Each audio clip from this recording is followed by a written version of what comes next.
L'art de briller, c'est le podcast qui t'invite à t'écouter, à oser et à prendre pleinement ta place sur la planète business. Je suis Lucie Lortola, coach pour les entrepreneurs qui veulent vivre de ce qui les fait vibrer sans sacrifier leur santé mentale. Ce podcast, c'est une safe place où je te partage à la fois mon parcours et pas mal de conseils pour t'aider à développer ton entreprise. Que je parle de mes joies, de mes problèmes ou de tes problématiques, l'objectif c'est avant tout que l'on passe un bon moment ensemble. Aujourd'hui, j'avais de grandes révélations à te faire si tu es aussi consterné de voir plein de contenus passer ou certaines idées reçues qui ont la peau dure, la vie dure, la peau ou la vie, je ne sais pas. Elles ont les deux. Je dois vous avouer que j'en ai marre. Voilà, j'en ai marre que on continue à vous faire croire certaines choses et j'avais envie de mettre un petit peu un coup de pied dans la fourmilière pour vous dire que stop, en fait, stop, il y a des choses que je ne veux plus qu'on vous fasse croire en Big 2026. Cette année, voilà, il y a beaucoup de choses, enfin, je vois que depuis plusieurs années, il y a quand même beaucoup de choses qui sont en train de se passer. Le monde, de façon générale, du business en ligne est en train de changer pour plein de raisons et c'est tant mieux, je pense aussi. Il y a de plus en plus de conscience, il y a de plus en plus de gens qui se sont lancés puis qui arrêtent parce que voilà, on a cru à certaines choses, on a cru que c'était facile aussi, et aujourd'hui il est temps en fait de comprendre et d'entendre et de partager un message différent, et donc faut qu'on arrête de partager des bêtises en fait, voilà. Oh là. Donc il y a 5 choses que je voulais voir avec vous parce que des fois elles peuvent être culpabilisantes, parce que des fois elles sont fausses, et je voulais un petit peu dédramatiser tout ça. La première chose, c'est que ce qu'on entend des fois, c'est de toute façon on peut tous réussir avec un petit peu de volonté, ou avec de la volonté, ou avec de la persévérance, ou peu importe quoi. Il faut avouer quand même que on n'a pas tous les mêmes cartes en main. Alors déjà, en tant que Français, on est très privilégié. Moi, là, aujourd'hui, j'estime qu'en tant que femme blanche, française, hétérosexuelle, je suis très privilégiée. Mais il y a tellement de choses aussi, j'en parle dans d'autres épisodes, il y a aussi le body privilège. Aujourd'hui, des personnes, et c'est horrible, mais certaines personnes, je sais pas, qui ont peut-être une pathologie, qui ont peut-être, qui se sentent pas bien dans leur peau, etc., vont avoir à la fois elles-mêmes parfois plus de mal à partager leur message, à se montrer, etc., mais aussi n'auront pas les mêmes retours, et c'est horrible. Mais quand vous voyez les conférences de façon générale dans le monde de l'entrepreneuriat, c'est des gens qui sont très souvent blancs, qui ne sortent pas des cases, qui sont plutôt minces et qu'on pourrait identifier entre guillemets, encore une fois c'est dur de parler de ce sujet mais je suis désolée, c'est une réalité, plutôt jolis, ou en tout cas voilà, à peu près normaux, qui n'ont pas un énorme bouton au milieu de la figure, selon les critères de beauté normés que la société véhicule, encore une fois, c'est pas mon avis sur la question. Moi je trouve que voilà, c'est juste une réalité. Et donc il y a tout ça, il y a le fait que on est privilégié, que même moi je me considère comme privilégié. Des fois on n'a pas conscience, mais il y a aussi des limites énormes. Là aujourd'hui par exemple, cette année, ça fait 1 an quasiment que j'ai un bébé qui ne dort pas la nuit, que je me réveille le matin. En fait, je pense que les mois, les semaines passent et c'est de pire en pire parce que j'ai une carence de sommeil qui est énorme. Et en fait, je peux pas gravir des montagnes dans ces conditions physiques. Et à un moment donné, il faut le comprendre. J'ai aussi des amis, d'anciennes clientes qui sont actuellement sous traitement contre une dépression, contre un burn-out. Ben oui, en fait, forcément, tu peux pas aller gravir des montagnes. Et voilà, j'ai aussi très souvent une de mes amies très proches qui me dit qu'elle a envie de développer son business, etc. Et c'est en train de fonctionner, même si c'est lent, entre guillemets, pour elle, parce que, en fait, cette personne, elle s'occupe 3 jours par semaine de son petit bébé de 2 ans, enfin son grand bébé maintenant, et qu'elle n'est pas gardée, enfin elle est gardée que 2 jours par semaine. C'est sûr que si ton enfant est gardé que 2 jours par semaine, tu peux pas avoir les mêmes résultats que quelqu'un qui bosse 5 jours sur 7 sur son business, qui dort bien la nuit, etc. Donc il y a un moment donné, il faut qu'on arrête de vous faire croire, ah oui, non mais c'est facile, toi tu peux réussir, nanana, avec un peu de volonté. Et j'en parlais d'ailleurs avec une de mes clientes qui a eu dans son développement, en fait, dans sa vie, il s'est passé beaucoup de choses d'un point de vue personnel, notamment son mari qui est tombé malade. Et en fait, moi, c'est que par rapport à ma maladie, les gens me disent oui, tu t'es vite relevé et tout ça machin, t'as vite repris un petit peu les choses en main et maintenant c'est derrière toi alors que t'aurais pu un peu t'écrouler, t'effondrer et que ça aurait pu être plus dur à encaisser. Et c'est que moi en fait, je sais que cette façon-là de prendre les choses et de hop vite repasser à l'action, revoir du positif et me remotiver comme ça, c'est pas le classique, c'est pas quelque chose de normal. Et donc c'est aussi ok que si tu viens d'apprendre, je sais pas, si tu viens de faire le deuil d'un de tes parents, si tu viens d'apprendre la maladie de ton conjoint, si toi-même tu as une maladie, c'est aussi ok de traverser ça, que ça te prenne du temps, que ça te prenne parfois plusieurs mois, voire plusieurs années pour t'en remettre, et que pendant toute cette période-là, tu sois pas à fond et à 100% de tes capacités pour développer ton business. Donc, oui, on peut tous réussir, je pense. Voilà. Alors, je veux dire, si on s'en donne les moyens, parce que pour moi, c'est vrai qu'il y a quand même ce truc de, il faut passer à l'action pour réussir. Hein. Mais on n'a quand même pas tous les mêmes cartes en main. Et on part pas tous avec les mêmes bases. Et il y a des périodes de notre vie aussi où, encore une fois, par exemple, moi cette année, la croissance elle est pas linéaire dans un business, et moi cette année, c'est pas une année business incroyable, c'est pas une année business de la croissance. Par contre, oui, il y a des choses qui se mettent en place, voilà, il y a des choses qui sont plus fluides et assez positives, mais d'un point de vue purement financier, non, c'est pas la meilleure année de mon business parce que je me suis arrêtée, parce que il y a plein de choses qui rentrent en compte. Donc voilà, la phrase « on peut tous réussir, il suffit d'avoir un petit peu de volonté, machin, tout ça », non, on a le droit aussi d'accepter qu'on a des limites et qu'on n'a pas tous les mêmes cartes en main. Deuxième idée, tout le monde sait ce qu'il fait, surtout les gens qui réussissent. Ça c'est un truc, moi ça c'est mes clientes, j'ai l'impression qu'elles se disent ça, elles disent ouais mais Lucie de toute façon elle sait toujours ce qu'elle fait, elle sait toujours où elle va, elle met des choses en place, elle sait pourquoi. Alors oui, honnêtement 80% du temps je sais ce que je fais. Je mets en place des stratégies de contenu. En fait, disons que par rapport à mes clientes, ce que je peux constater, c'est que je réfléchis beaucoup plus aux choses, au côté stratégique. Je structure beaucoup plus les choses. Donc par exemple, je sais que je vais pas publier mais je sais que par exemple là en ce moment, je suis dans une phase où je cherche à développer ma visibilité, donc je mets le focus dans mon business sur la création de contenu. Là où avant, je le mettais plutôt ailleurs. Donc du coup, j'accepte aussi que peut-être que je vais faire un peu moins de ventes, mais que c'est ok parce que je cherche pas forcément à convertir ce mois-ci. Mais que par contre, les résultats viendront dans plusieurs mois sur la conversion si j'arrive à attirer plus de monde. Bref. Je sais que quand je publie un post, il y a toujours un objectif derrière. Il cherche soit à attirer, soit à donner confiance, soit à convertir. Et ça, c'est des choses qui, à force d'avoir été faites, sont devenues naturel chez moi et automatique. Et c'est ce qui m'amène des résultats et je pense une certaine efficacité dans mes actions. C'est-à-dire que je tâtonne pas en fait. Je suis pas en train de tâtonner, je suis pas en train de... Non, je sais exactement pourquoi je fais les choses. Ok, donc il y a ça. Mais par exemple, non, tout le monde sait pas ce qu'il fait à chaque instant. Et donc là, je dois vous dire par exemple, si je prends l'exemple de cette semaine, ça fait 2 jours que je me réveille vraiment en me disant... et ça faisait longtemps que ça m'avait pas fait, en me disant, je sais pas ce que je vais faire aujourd'hui. Voilà, je suis complètement perdue, honnêtement. Je sais que j'ai des impératifs avec mes clients, tout ça, donc ça, j'essaie de les gérer, mais c'est assez rapide. Et après, en fait, je suis là et je me laisse un petit peu porter par ce que la vie m'offre. Je peux avoir envie de créer du contenu et au final, j'y passe la journée, alors que c'était censé être qu'une de mes journées sur les 2 jours. Et du coup, je sais pas du tout ce que j'ai envie de vendre là ce mois-ci. J'ai plusieurs idées d'offres en tête, mais j'arrive pas à m'y mettre pour me concentrer dessus.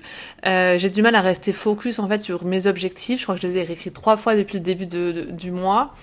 Et ça change tout le temps, et ma stratégie change. Et en fait là, en ce moment, si je prends vraiment l'exemple de cette semaine-là dans ma vie, je suis perdue. Voilà, je fais plein de choses et rien vraiment de façon efficace. Enfin, je suis pas efficace. Voilà, je suis pas efficace. Et je ne sais pas vraiment ce que je fais. Voilà, je sais que je crée du contenu, mais en même temps, c'est très imparfait. En même temps, j'ai pas de résultat de suite. Et du coup, voilà, j'ai pas l'élan que j'avais il y a 10 jours en arrière où j'étais là, je manifestais des trucs, je savais exactement ce que je voulais faire, j'ai créé mon lancement en une demi-journée, bam, bam, bam, ça a fonctionné, des appels de vente, bim, bam, boum, etc. Là, je suis dans cette période du mois un peu plus tardive où, voilà, je suis un peu perdue, j'avance parce qu'il faut avancer. Le matin, je pourrais aussi ne pas bosser en fait parce que clairement, je suis pas très efficace en fait. Voilà. Donc voilà, juste quand vous voyez des gens qui vous inspirent, qui gagnent vraiment des millions et tout ça, des fois ils ne savent pas non plus ce qu'ils font, pas plus que vous. Voilà. Donc ça, il faut aussi le déconstruire et se dire cette personne, elle est pas toujours en fait ultra focus, ultra organisée, elle sait exactement où elle va, etc. Non, voilà. La plupart des gens, des gros entrepreneurs à qui j'ai parlé, ils sont un petit peu perdus aussi, hein. Vous inquiétez pas. Troisième chose, la troisième idée que je peux plus entendre vraiment, c'est prendre des risques et tu feras plus d'argent.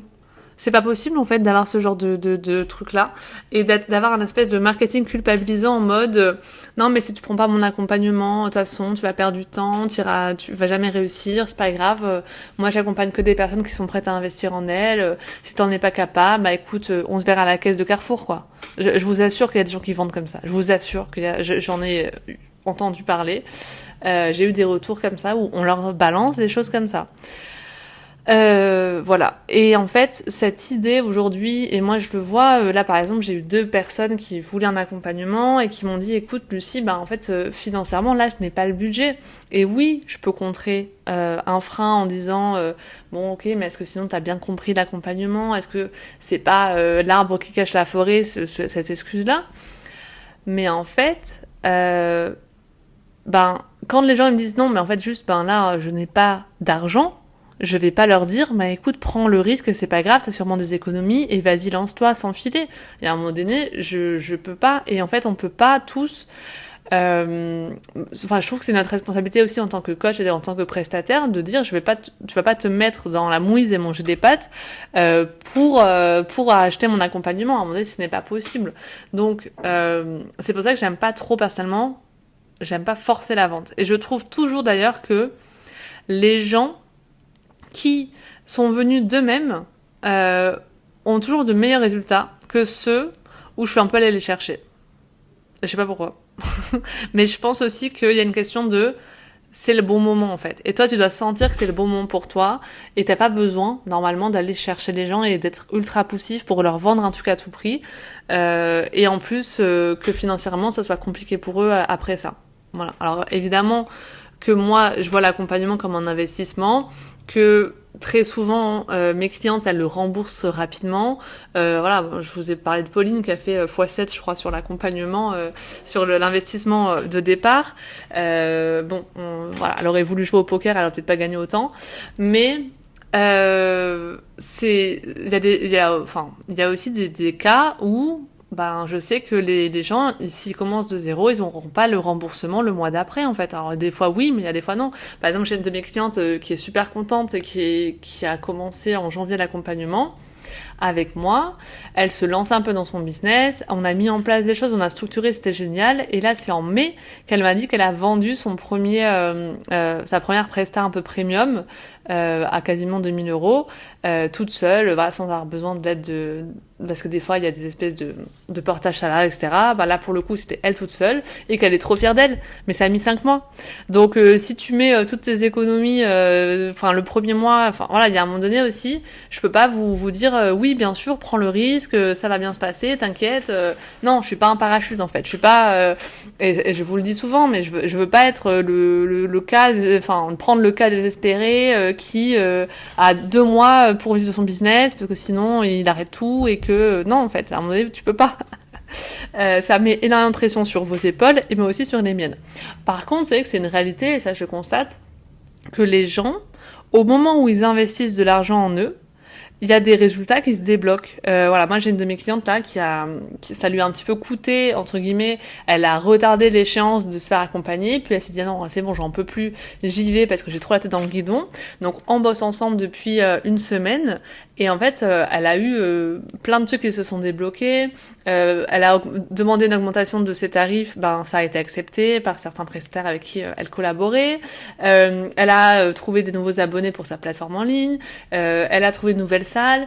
Il y a plein de choses en fait ultra fluides comme ça qui se déclenchent très rapidement. Et je pense que d'un point de vue énergétique, c'est un peu le lâcher prise, savoir qu'on est accompagné, ça donne de l'élan. On ose aussi certaines choses. Voilà, on ose demander une augmentation de tarif qu'on n'aurait pas voulu, qu'on n'aurait pas osé demander avant.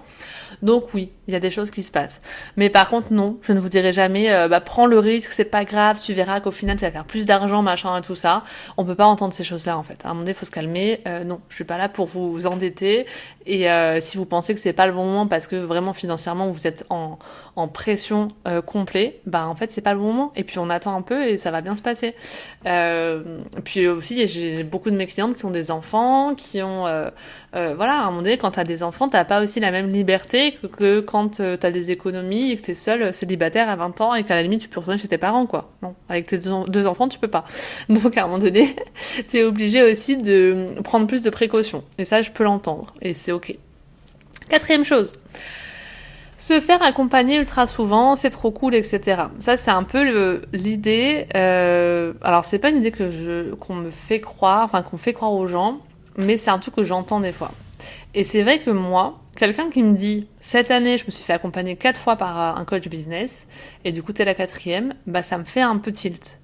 Parce que moi, ce que je comprends, c'est que cette personne, elle a des résultats quand elle se fait accompagner, mais quand elle est seule, elle perd la motivation, elle a plus de résultats et elle sait plus quoi faire. Donc, soit, et moi c'est ce que j'essaye de faire, soit les accompagnements, ils n'ont pas permis l'autonomisation un petit peu de la personne et de lui dire vas-y et tout, t'en es capable, etc.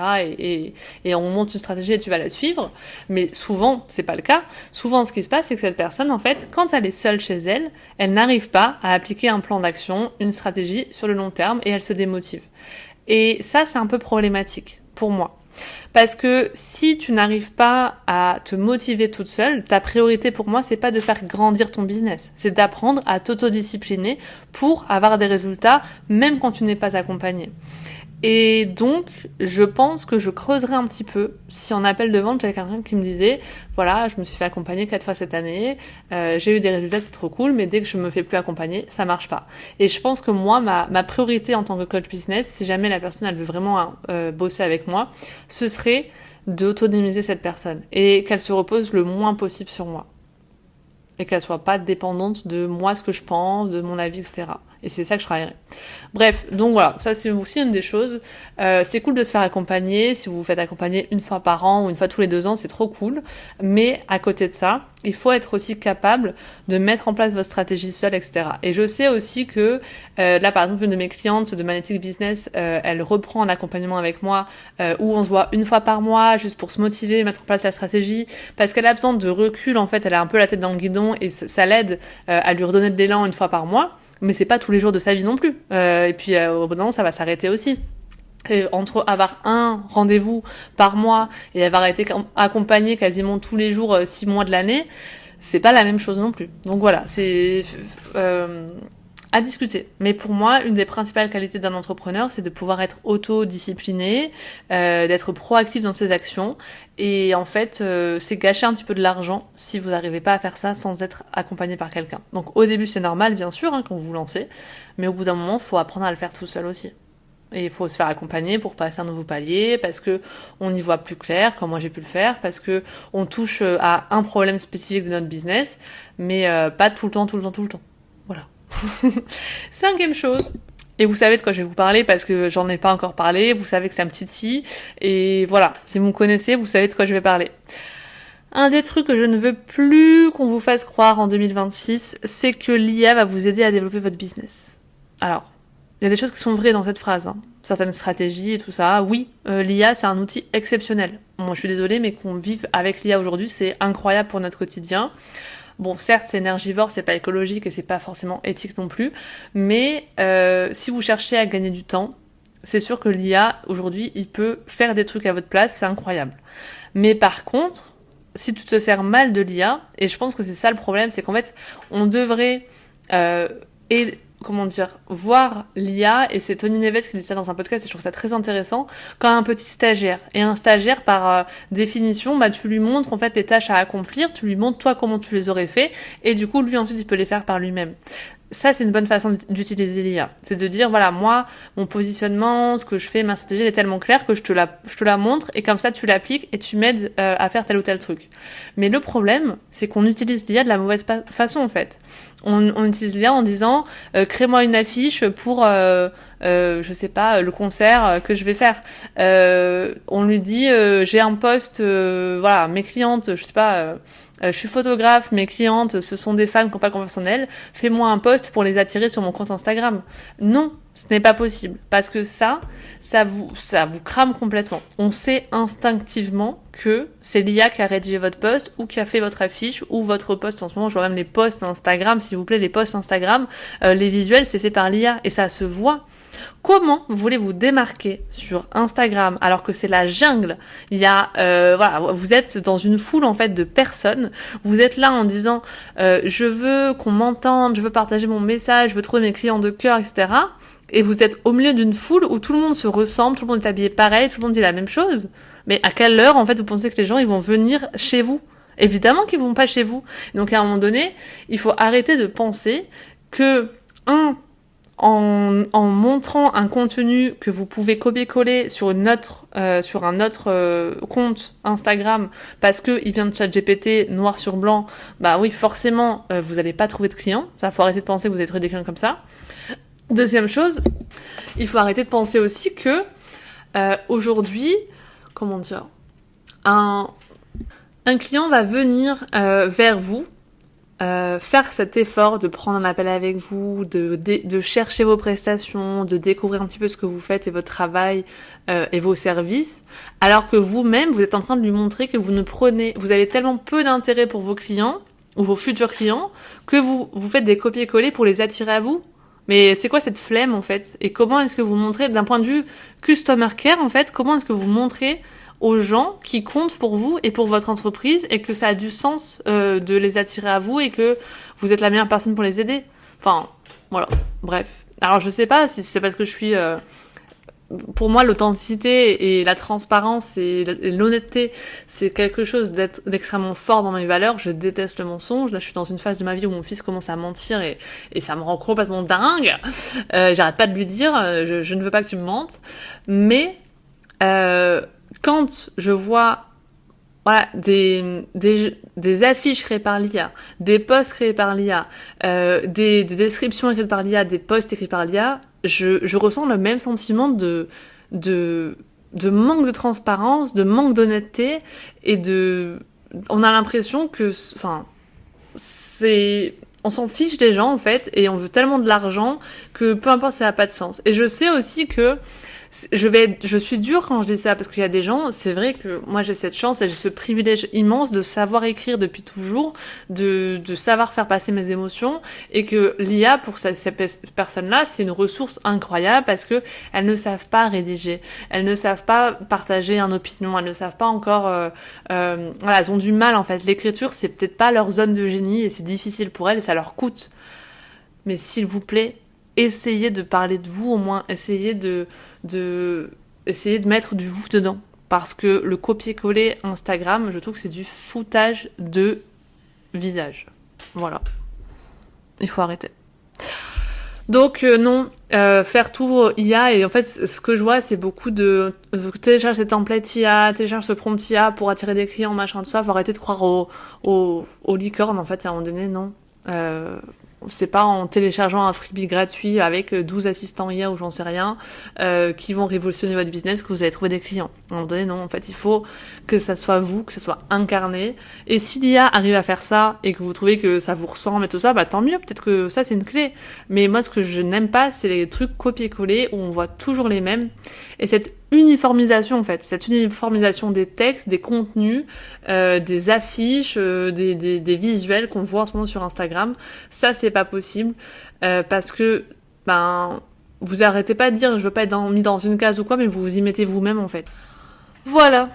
Je vais m'arrêter là. Parce que, ouais, j'ai mis le meilleur pour la fin. Mais, encore une fois, je suis pas en train de dire que je suis pas la police anti-IA, en fait. J'utilise l'IA pour structurer, pour pour m'aider à gagner du temps sur la structure des idées, sur faire des résumés. Voilà, parfois je mets par exemple là en ce moment on a trouvé un truc avec une de mes clientes, c'est que dans nos séances de coaching, en fait, Zoom arrive à faire un résumé IA de ce qu'on s'est dit, etc. Et ça, je trouve ça ultra utile parce que moi, ça m'aide à avoir un résumé clair de qu'est-ce qu'on s'est dit la dernière fois dans la séance. Donc, si jamais je devais revisualiser la séance en entier, j'aurais mis 1 heure à faire ce résumé.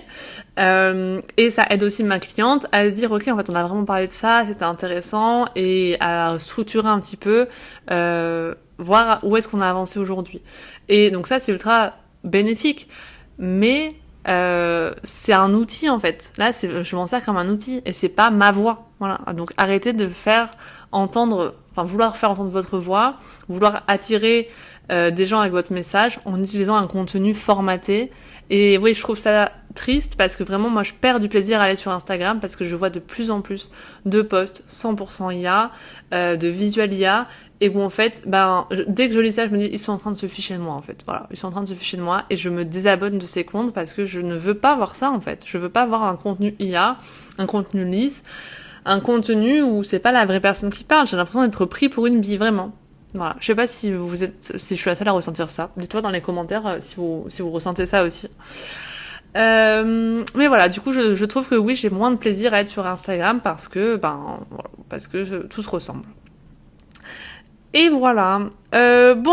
Voilà, on a parlé de tout ça. 5 trucs j'en ai marre qu'on vous fasse croire en 2026. J'espère qu'en tout cas que vous passez un bel été. Je vous rappelle que si vous avez envie de candidater à mon accompagnement Becoming, j'ai une place pour le mois d'août. L'accompagnement Becoming, c'est 30 jours pour structurer votre business et vous aider à mes côtés à gagner plus de clients et faire en sorte que votre business soit rentable le plus longtemps possible. C'est en particulier pour des femmes qui se lancent depuis quelques mois, voire leur première année de business, des fois qui n'ont même pas encore lancé complètement leur service. Et voilà, c'est l'accompagnement que je fais en individuel sur 1 mois avec 5 séances ensemble, plus une formation vidéo, etc. Et c'est trop chouette a priori. J'ai beaucoup de retours positifs. Donc voilà, si jamais vous avez envie de candidater, je vous mettrai le formulaire dans la bio. Comme ça, on pourra en parler de vive voix et je verrai, selon votre situation à vous, est-ce que ça peut être bénéfique pour vous? Qu'est-ce que vous avez envie d'accomplir ces prochains mois et est-ce que je peux vous y aider? Je vous souhaite en tout cas une très belle journée et n'oubliez pas de vous abonner au podcast L'Art de Briller s'il vous plaît.